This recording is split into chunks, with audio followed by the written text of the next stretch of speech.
Bonjour, on se retrouve pour un nouveau podcast des potins de la paye. Aujourd'hui, nous vous proposons de revenir sur une situation qui concerne la dispense en matière de complémentaire santé.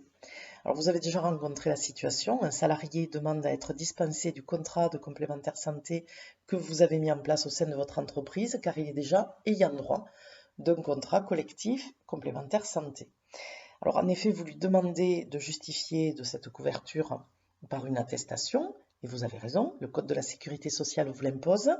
La question sur laquelle la Cour de cassation a eu à se prononcer le 7 juin 2023, c'est la question du caractère obligatoire des couvertures des ayants droit. Je reprends rapidement la situation. Le salarié était couvert par son épouse qui bénéficiait elle-même dans son entreprise d'un contrat collectif de complémentaire santé. Elle l'a affilié à lui, votre salarié, en qualité d'ayant droit. Pourtant, le contrat qui la couvrait n'imposait pas l'adhésion des ayants droit. Il le permettait, mais il ne l'imposait pas.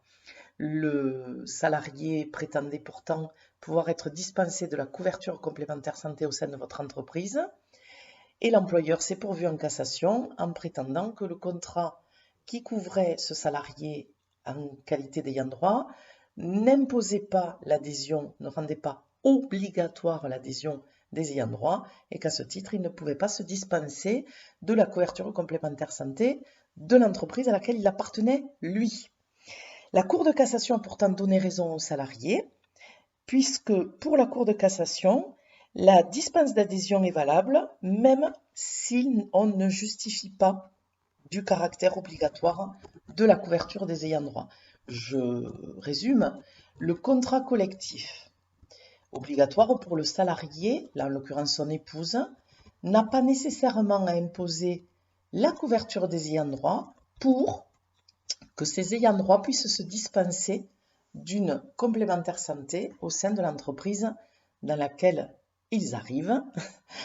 Donc, effectivement, ça remet parfois un peu en question les choses qu'on a pu penser. Et pourtant, depuis septembre 2022, le bulletin officiel de la sécurité sociale semblait prendre cette position puisqu'il avait déjà supprimé la référence à cette exigence que pourtant la direction de la sécurité sociale avait introduite en 2013.